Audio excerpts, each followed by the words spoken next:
Minabuti ni Sheena na umakyat na sila sa kanyang kwarto. Bukas na lang niya uli kakausapin ng katiwala kung meron pa siyang maisip na itatanong dito. Matagal bago nagkailaw. Alam kong marami pang hindi na ipagtapat sa iyo si Aling Sonia. Bumangon sa pagkakahiga niya si Mercy. Sinulya pa ng nakapatong na orasan sa side table. 9:09 pa lang ng gabi. Reconsider it, Mercy. Pagod na at nagdadalamhati pa yung tao. Tugon ng dalaga na hindi maimulat ang inaantok ng mga mata. Hindi pa niya nasabi sa atin kung anong klaseng sumpa ang binitiwan ni Don Rodrigo at kung anong klaseng tao ito. Kontento na ako, Mercy. Malinaw na sa akin kung bakit iniiwas ako rito ng lola, ng ninang, nilang lahat, at kung bakit gusto nilang ipagbenta ang asyendang ito. Yun ay para mailayo ako rito. Takot silang baka akong paghigantihan ng mga anak ni Don Rodrigo na sina Adolfo at Levi. Come on, things are not as simple as what you think they are. Sinabi ng matanda na hindi mananahimik. Ang sumpa, hanggat hindi ka mamamatay, litid ang ugat sa leg na paliwanag ni Mercy. Napabangon bigla ang dalaga, hinilamos ang dalawang palad sa kanyang mukha. My gosh, naniniwala ka ba talaga sa sumpa? Bakit ang hindi? 8 does 6. Marami nang naikwento sa akin ng grandparents ko tungkol dyan. There you are again. Itinaas ni Sheena ang dalawang kamay sa ere. Can't you hear? Nagsa-second childhood na raw ang matanda kaya nito nasabi ang ganun. Wait, ipinitik ni Mercy ang mga daliri.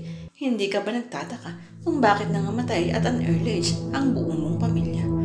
Napabuntong hininga si Sheena. Tumayo na siya at tinungo ang study table kung saan nakapatong ang mga folder ng farm inventories. Binuklat-buklat niya ang mga iyon. That is inevitable, Mercy. Wala itong pinipiling ito. Iyon ang valid explanation kung bakit sila matay at an early age. If I were you, papayag na akong ibenta itong asyenda at bumalik na sa Maynila. Doon magbubuhay rin ka with your millions without fear na isang araw ay may kakagat na lang sa leg mo. Dinedma ng dalagang nag-aalborotong kaibigan. Kung ayaw mo pang matulog, why not continue your auditing para pagdating ni Earl? Madali na sa kanya ang iba pang gagawin. Palabog na tumayo si Mercy at lumapit sa kanya. Okay, Miss Coincidental, you win. Nag-hands up pa si Mercy. Papayag na akong maging dakilang accountant ng iyong kaharin if you give me this last chance to prove that really your family is under the curse of death.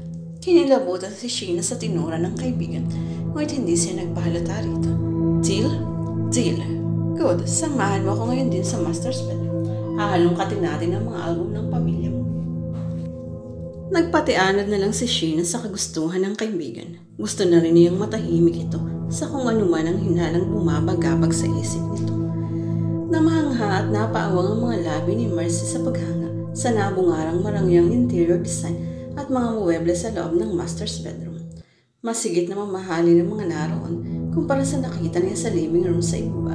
Pati ang king size na kama at ang malaking tukador ay pinagtugtong ng bughaw ang disenyo. Ngayon din lang ito namalas ni Sheena. Hindi rin pala isinama ng kanyang lola ang larawan nito sa album na naroon sa bahay nila sa Maynila. Nakasabit sa bandang uluhan ng kamang life-size portrait ng mga bagong kasal. Namukha agad nila ang nasa painting, sina Marcelo at Amalia. Napakagwapo talaga ng lola mo, Sheena. He had an irresistible charm, kaya siguro nakit sa kanya si Adelpha. Hindi na pinansin ni Sheena ang kaibigan. Nagumpisa ni siyang maghulungkat. Inuna niya ang mga drawer ng tukador, study table at pati ang loob ng mga built-in cabinet. Walang makitang album doon, maliban sa mga lumang gamit at damit na nagpapaalala ng dekada 60. Ano, matagal pa ba yan? Reklamo ni Mercy na walang ginawa mula kanina kundi ang bumuntot sa likuran niya. Angal ka ng angal dyan, ekang tumulong ka kaya sa akin. Malay ko ba naman sa mga lagayan dito? Bahay ko ba to? Hello, we're both strangers, just remember. May sarcasm sa tinig ng dalaga. Oops, sorry, I almost forgot. Natuon ang pansin ng magkaibigan sa malaking baol na nasa paanan lamang ng kama. Magkatulong na binuksan nila iyon.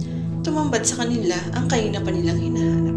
Mga lumang photo album, mga malalaki at meron ding maliliit. Isa-isa nilang iniahaw na ngayon at kinalat sa makintab na sahig. Sa bawat cover ay nakaimprenta kung anong taon kinuha ang mga litratong nasa loob. May kani-kaniyang album ng bawat membro ng pamilya Calderon mula sa pagsilang hanggang sa lumaki ang mga ito. Natawag ang pansin nila sa isang katamtaman lang ang laki na album. Purple ang cover at walang nakasulat sa labas maliban sa gold cross na naka-impose pa ang pagkaka-imprenta. Bingo, we found it. Naririyan ang mga souvenir photo ng mga namatay. Ni Mercy na ihanda ang dalang papel at ballpen. Binuklat iyon ni Sheena. Sa unang pahina ay nakasulat ang pangalang Marcelo, 1964. Ang mga sumunod na pahina ay mga litrato ng lolo niya simula nang ibinurol ito hanggang sa may libing sa kanilang mausoleo sa bayang iyon. Mahigit 10 pahina bago dumating ang pahinang may nakasulat na Romano, 1977, at ang nasa bandang dulo ay Ruel at Mara, 1990. Bigla ang atake ng kalungkutan ng dalaga. 3 taon lang siya noon nang sabay mamatay ang daddy at mami niya. Hindi na nga niya maalala pa ang masedaw niyang kamusmutan na kasama ang mga magulang. Ang mga larawang naroon ay nakita na niya sa album na pinakaiingat-ingatan niyang itago sa drawer ng kanyang tukador. Tiyak ni Sheena ng lola Amalia niya na nag-sort out ng album na hawak niya dahil hindi na idagdag sa mga blankong pahina ang mga larawang kuha. Noong burol at libing ng agwela, tahimik at seryoso si Mercy habang nakatitig sa kanyang mga inilistang taon ng kamatayan ng bawat miyembro ng pamilya Calderon. Idinagdag niya sa dulang pangalang Amalia 2003 at inumpisang mag-compute ng isipan. Oh my God, Sheena, tama ang hinala ko. Nahintakutang bulalas ni Mercy. Parehong 13 years ang pagitan ng mga kamatayan nila. Gumapang ang kilabot sa buong katawan ni Sheena. Kinuha ang hawak na listahan ng kaibigan at binasa ang nakasulat doon. Si Lolo Marcelo is 1964, Romano 1977, Ruel and Mara 1990, and Lola Amalia 2003. Paulit-ulit na nag-compute ang dalaga gamit ang ballpen. Sinubtract niya ang mga taong nakalista roon. Iisa lang ang difference na lumalabis. 13. Ayon sa mga sabi-sabi, ang number 13 ay malas na numero. Nagre-represent daw ito ng kapahamakan, ng kamatayan. Kusang nabitawan ni Sheena ang listahan. Nahintukutang napalingon siya sa kanatulala pa rin kaibigan. Matagal na kahimik. It's only coincidence, Mercy. Nanginginig ang mga laming pagja-justify niya. May kasabihan sa militar na ibinahagi sa akin ng daddy ko, Sheena. Once it happens, twice is coincidence, thrice is enemy action. But, lumapit si Mercy sa kaibigan. Lahat ng pamilya mo ay nangamatay sa isang malagim na aksidente. 13 taon ng pagitan at pangatlong beses na itong nangyari sa lola Amalia mo. Ibig sabihin, totoo ang sumpa that we're under the curse of death. Sunod-sunod ang pagtango ni Mercy. This is absurd, protesta ng dalaga. Wala sa sariling napalabasihan ng master's bedroom. Open your eyes to reality. Malalaki ang hakbang na humabol si Mercy. Tumatalab ang sumpa sa taong may kasalanan. Nagkasala ang lolo mo at ayon sa nabasa ko, ang sumpa ay nagpapatuloy hanggang sa 4th generation.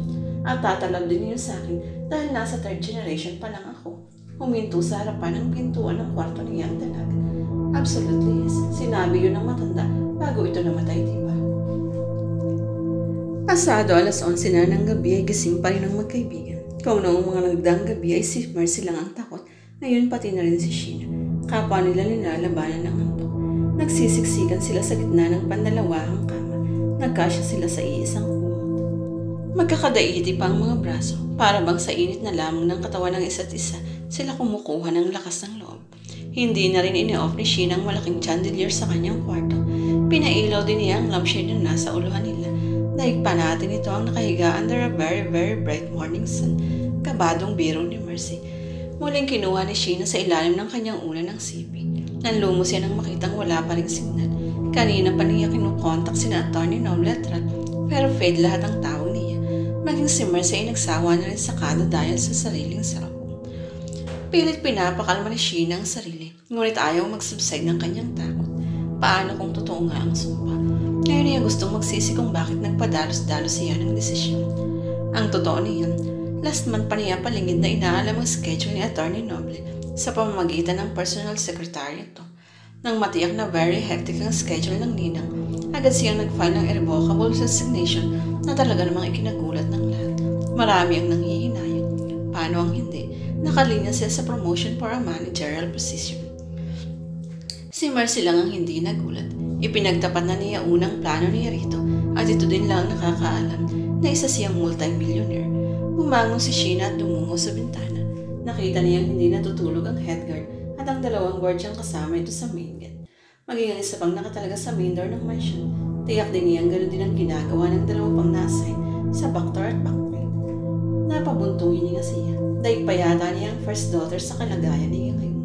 Kung sa bagay kahit parang nasa Maynila pa siya, hasid-sunsil siya ng personal driver nila sa eskwelahan. Hindi rin sila makapamasyal ng lola at ninang nila kung walang kasamang pulis o nakasibilyan. At pag pinayagan siyang mag-malling sila ni Mercy o kaya mag-date nila, ay may nakabuntot pa rin bantay. Akala niya sa pagdating niya rito na kinasasabik ang lugar ay wala nang bubuntot-buntot pa ang sabay niyang matatakasan ng ngayon at ang maingay na kapaligiran. Yun pala sobra pa ang kanyang dalot nandito. Ang mahirap pa, wala siyang alam kung kanino siya pinoprotektahan ng mga taong ito. Try natin kontakin sila sa email, Mercy. Muli siyang nahiga sa tabi ng kaibigan. Hello, may mga laptop na tayong dala pero wala naman palang internet connection dito. Ikaw kasi, kung di ka agad nakipag-break sa nobyo mo, di sana kasama natin siya ngayon dito. Aba, kasalanan mong lahat ito, Miss Coincidental. Kung ay pinaalam mo sana ang plano mo sa lahat, lalo na kay Tita Marge, di hindi pa sana tayo nakapunta rito. May himig paninising panunumbat ni Mercy. Walang mangyayari kung magsisisihan pa tayo. Pagtatapang-tapangan ng dalaga, hindi totoong sumpa, it's all in the mind. At binirahan na niya ng talukmong ng tungo. There you are again. Basta bukas ayat sa gusto mo, magpapahatid na ako sa city. Kukuha ko ng ticket pa uwi ng Maynila. I doubt kung papayagan kang lumabas ng guards. Mahigpit ang bilin sa kanila ni Ninang Margie na huwag tayong palalabasin dito. Oh no, we're prisoners in our own kingdom. Kung ayaw mong matulog, magpatulog ka. Angil niya sa kaibigan. Wait, ay banaldiya. Para malesen ang takot natin, papasukin natin sa loob ang isang guard at pakyatin dito. Diyan siya tatayo sa labas ng silid natin. So yes, Johnny Mercy na ilabas sa kumot ang mukha ng kaibigan. Kahit sina Aling Sonia at Mang Okay hindi rin kilala ang mga yan. Tinawalagan lang ng Ninang Margie ang isang security agency sa city at pinapunta ang ngayon dito para bantayan tayo. Mas nanaisin ko pang multo kaysa buhay na tao ang magbabantay sa atin. Si Aling Sonia lang kayo.